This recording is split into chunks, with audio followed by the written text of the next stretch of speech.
ये आपको कैसे मालूम पड़ेगा?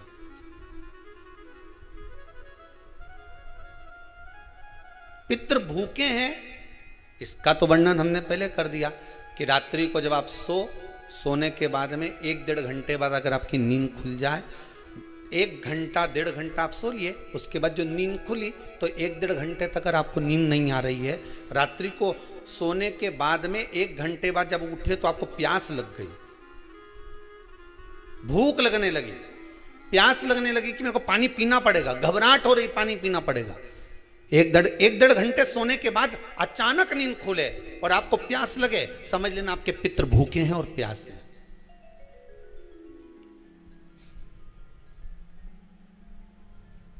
वो भूखे और प्यासे हैं, उनको जल की जरूरत है।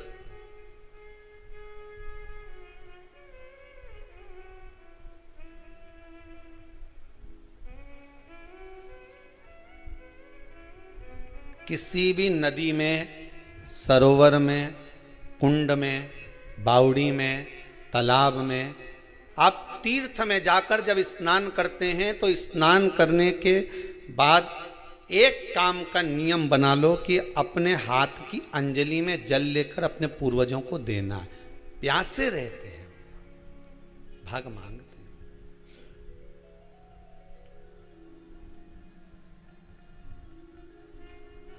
भाग प्राप्त करना।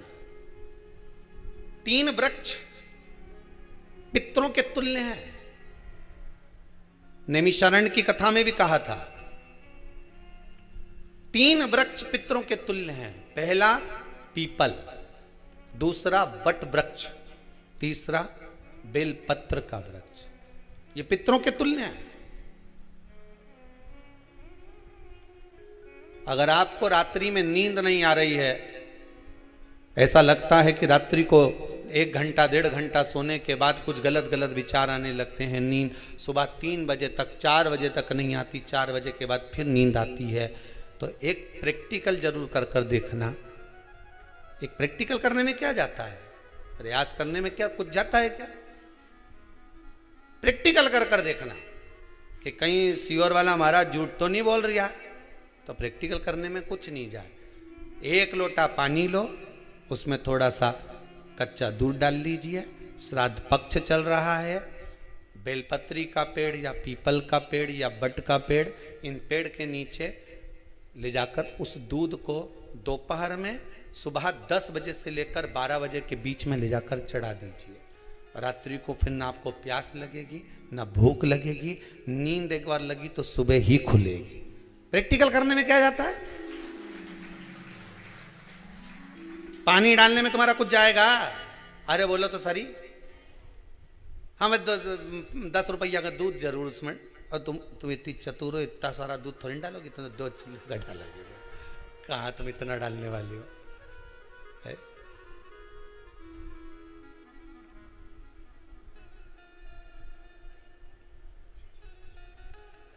कहा बहुत चतुर चतुर लोग हो रहे संसार में हो,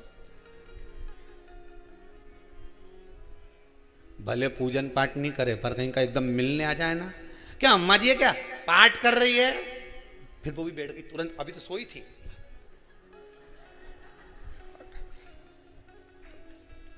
तुरंत।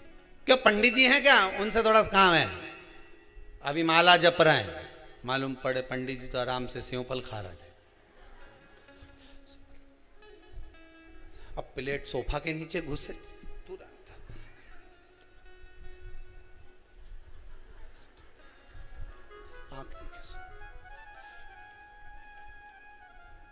प्रैक्टिकल करने में क्या जाता, कुछ भी नहीं बिगड़ेगा। ये तो बस जल डालोगे तुम्हारा ही कुछ अच्छा हो सकता है, बाबा की कृपा है।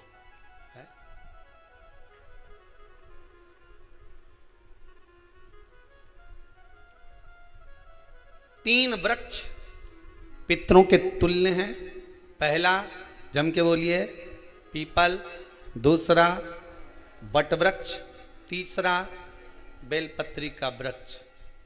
3 पीपल के वृक्ष में 52,000 ब्राह्मण एक साथ निवास करते हैं, इसलिए पितृतुल्य है। बट वृक्ष ब्रह्मा जी के मस्तक से बना, इसलिए पितृतुल्य है। और बेलपत्री का वृक्ष माता पार्वती जी के अश्रु से बना। जब आंसू गिरे थे माता जगत जननी जगदम्बा पार्वती के, उस समय पर पितृलोक में हलचल उत्पन्न हो गई थी। हमारी नातिन की आंख में आंसू कैसे आ गए? मैनावती की पुत्री है,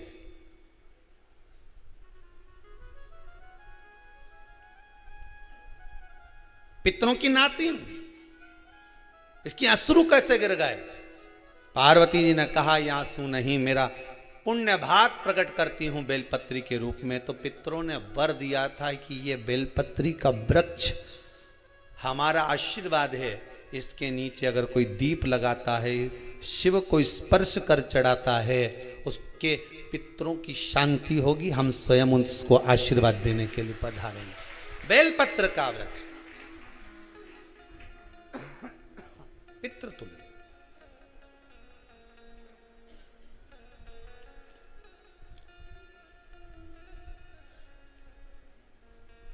तो रात्रि को अगर भूख लग रही है, प्यास लग रही है, तो पितृदोष है। दूसरा पितृदोष का लक्षण बताया, घर में कोई शुभ कार्य ना हो, वंश की वृद्धि ना हो।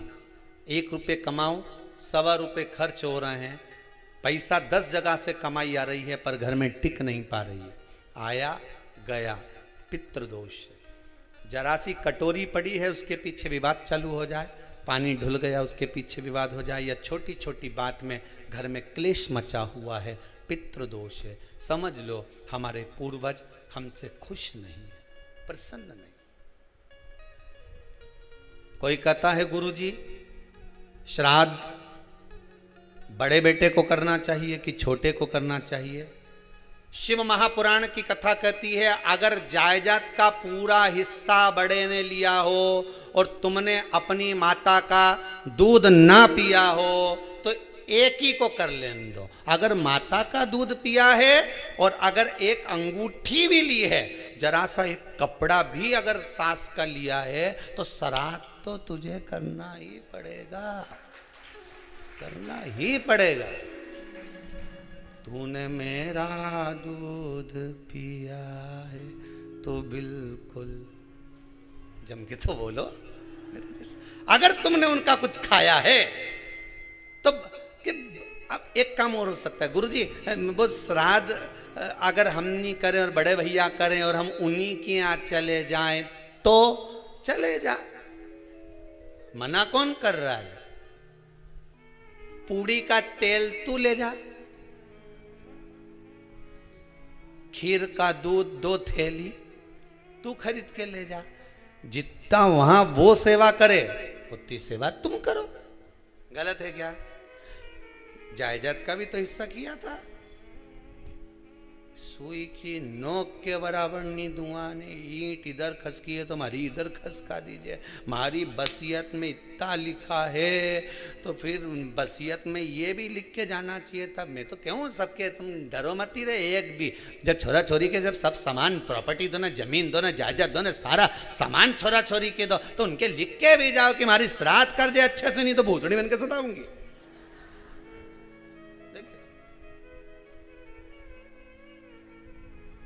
श्राद्ध करो। कितना दिया तुमको? बोलो ईमानदारी से बोलना, कितना दिया? ढेरों। और एक बात बहुत अच्छे से कहूंगा, आप लोगों के जीवन में उतरे। अगर मायके में भाई, मायके में भाभी, मायके के लोग अगर आपके माँ बाप का श्राद्ध नहीं करते हैं तो बेटी भी अपने माता पिता का श्राद्ध कर सकती है। उसने भी दूध पिया है अपने माता पिता का, पर वो श्राद्ध का भोजन कौन कराएगा? बेटी का पुत्र हो, बेटी की पुत्री हो, वो कराए। और नाम वो नाना नानी का ले ले, करे। अगर वो नहीं कर रहे हैं, वो नहीं संभालते, वो नहीं जानते, तो आप करो, वो करे। 2 भाग होते हैं। जब एक रोटी गाय के मुख में दी जाती है, गाय के मुख में जब हम रोटी देते हैं, एक रोटी जब देते हैं या तो गाय के मुख में 16 श्राद्ध में जब रोटी देते हैं तो रोटी को बीच में से तोड़कर, रोटी का जो भाग होता है उसको, मतलब ऊपर से फुलका का परत नहीं निकालना है, रोटी जो सीधी सीधी है ना, जैसे ये रोटी है तो इसको बीच में से तोड़ लिया, 2 भाग विभाजित कर लिया, नीचे वाले भाग में भी थोड़ा सा गुड़ शक्कर रख लिया, ऊपर वाले भाग में भी गुड़ शक्कर रख लिया, एक के ऊपर एक रोटी को रख लिया, वो गाय को दी। तो अपन श्राद्ध पक्ष में 2 पूड़ी का प्रमाण है कि गाय को 2 रोटी दी जाती है, कुत्ता को 2 रोटी दी जाती है। 2 पूड़ी रख के देते हो नहीं देते? आप लोग तो देते होगे, 2 पूड़ी के ऊपर पूड़ी रखकर, थोड़ा सा मीठा रखकर, नमकीन रखकर, कुत्ते को भी देते, 2 पूड़ी तोड़कर कागा को भी देते हो। 2 पूड़ी का प्रमाण कहां से आया? 2 भाग रोटी के टुकड़े का प्रमाण कहां से आया? श्राद्ध पक्ष में ही ऐसा क्यों किया जाता है? बाकी के समय पर तो कोई ऐसा 2 पूड़ी का प्रमाण ही नहीं, पर श्राद्ध पक्ष में ये क्यों कहा जाता है कि पूड़ी के ऊपर पूड़ी रख दे, उसमें मीठा रख दे, खीर शक्कर रख दे, गाय को दिया, कुत्ते को दिया, कागा को दिया, ऐसे क्यों कहा जाता है? उसका कारण क्या होता है? उसका केवल एक कारण है, जो नारी ने भोजन का निर्माण करा है, जो घर की बहू भोजन बनाई है, जो घर की बेटी ने भोजन बनाया है, घर की माता ने भोजन बनाया है। महाराज, पिता पुरुष एक कुल को तारता है, बेटी 2 कुल को तारती है। जब श्राद्ध पक्ष में 2 भाग रोटी के कर गाय को देती है तो 1 भाग तो उसके ससुराल वालों को मिलता है।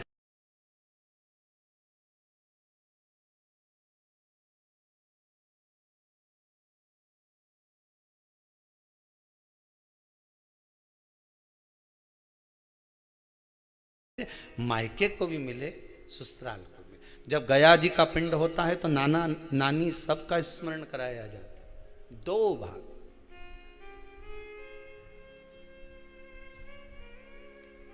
पुण्यता प्राप्त। अब लोगों को मालूम तो है नहीं कि 2 पूड़ी क्यों रखते हैं, उसका कारण वर्णित है शास्त्रों, दोनों पक्ष तारने के लिए, दोनों पक्ष का स्मरण कराने के लिए। महाराज, बिंदु प्रेत योनि में पड़ा, चंचुला देवी उनके मोक्ष का प्रयोजन कर रही है, प्रयास कर रही। क्या करा जाए कि इनको मोक्ष मिल जाए? कहा शिव महापुराण की कथा। पार्वती मैया की सहेली बन गई और पार्वती मैया ने शिव महापुराण में प्रेत योनि से मुक्त होने के लिए कहा, तुम रुका जी के यहाँ जाओ, देवऋषि नारद के पास जाओ।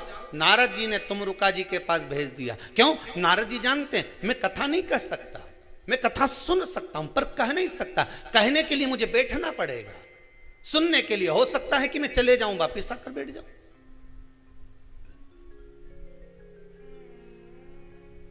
तुमरुका जी से कहा कथा कह दोगे? हाँ, कहने में क्या दिक्कत है, मेरे पति को प्रेत योनि से मुक्त करना है। तुमरुका जी बोलते हैं केवल तुम्हारा पति प्रेत योनि से मुक्त नहीं होगा। तुमरुका जी ने शिव महापुराण में कहा, सुनो चंचुला देवी, केवल एक व्यक्ति शिव पुराण से नहीं तरता, इस बिंदुक जैसे ना जाने कितने प्रेत इस वायुमंडल में घूम रहे होंगे, ना जाने कितने पितर, ना जाने कितने आहूत, ना जाने कितने वासुक इस वायुमंडल में घूम रहे होंगे। तुम्हारा पति तुमको दिखा नहीं, तुम्हारा बिंदुक तुम्हें कभी नजर आया नहीं, फिर कारण क्या था? बस मन में शांति नहीं है, घर में सारा सुख है पर हृदय में शांति नहीं, समझ लो पितृदोष है। क्या करा जाए? फिर क्या करोगे? महाराज, हृदय शांति, हृदय शांति। केवल एक अकेला बिंदुक शिव महापुराण की कथा सुनकर नहीं तरेगा। तुमरुका जी कहते हैं जिस समय पर मैं शिव महापुराण की कथा कहूंगा, सुनो चंचुला देवी, इस संसार के इस भूमंडल पर मृत्यु लोक में जितने भी जीव इस संसार सागर में भटक रहे होंगे, शिव महापुराण की कथा सुनकर वो भी तर जाएंगे। ये अकेली बिंदुक को तारने वाली नहीं है, इस मृत्यु लोक में जो विराजमान। आज भी नियम है महाराज, श्राद्ध का भोजन टेबल पर नहीं कराया जाता, श्राद्ध का भोजन ब्राह्मण को कुर्सी पर बिठाकर नहीं कराया जाता, श्राद्ध का भोजन किसी जाता। श्राद्ध का भोजन आज भी प्रमाण है कि ब्राह्मण के लिए भूमि पर आसन लगना चाहिए और जमीन पर बैठकर कराना चाहिए। तब क्यों? क्योंकि इस भूमि पर बैठकर जब भोजन कराएंगे, इसी भूमि से ना जाने कितने पितृ गए, कितने तर्पण हुए, कितनी तिलांजलि हुई, इसी भूमि से, इस रज से, इस कण से ना जाने कितने जीव चल गए। अब लकड़ी पर या टेबल पर या कुर्सी पर बैठकर ब्राह्मण को भोजन कराने का प्रमाण नहीं है। अब आपका फैशन ज्यादा हो गया तो बात दूसरी है। पंडित जी ऊपर बैठ के खा लोगे क्या? पंडित जी तो बोल देंगे अच्छा है, खिला दो।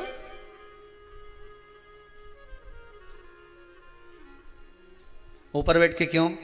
वो झुकने में थोड़ी सी कमर लचक जाए, क्योंकि खीर परसेगी तो झुकना पड़ेगा। अब ब्राह्मण अगर भोजन करने आसन पर बैठेगा, तुम अगर थोड़ा झुककर परसोगी, ब्राह्मण के सम्मुख में आप थोड़ा सा भोजन कराते समय झुकोगी। जरा विचार करिए, यशोदा मैया के घर में संतान नहीं थी। यशोदा जी श्रावण के महीने में श्रावणी करने आए हुए ब्राह्मण को मात्र खीर परोसने के लिए गई थी। 52 साल की उम्र थी, संतान का सुख नहीं दिख रहा था, खीर परोसने के लिए गई। उतनी देर में ब्राह्मणों ने देखा इनके घर में संतान नहीं है, पुत्र भव कह दिया। और यशोदा जी के पति श्री नंदराय जी कह रहे हैं कि बाबा मैं 60 का या 55 की, बाल हो गए धोले, और तुम कह रहे हो पुत्र होगा। कहां से होगा? ब्राह्मण कहते हैं ब्राह्मण जब भोजन करता है, भोजन करते समय जब वर देता है, वो वर गलत नहीं हो सकता, कहीं से भी आएगा, पर छोरा तो आएगा। और आया, कहीं से भी आया, पर पुत्र आया, क्योंकि आशीर्वाद दिया था। श्राद्ध पक्ष का भोजन टेबल पर नहीं, कुर्सी पर नहीं, श्राद्ध पक्ष का भोजन ब्राह्मण को आसन लगाकर जमीन पर कराना चाहिए, भूमि पर।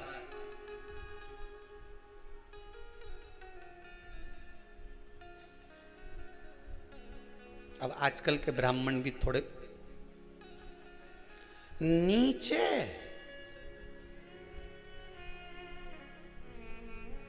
अगर हम टेबल पे ही जिम लें तो जी क्या जी बोले भी तो क्या बोले, तुम ही बताओ।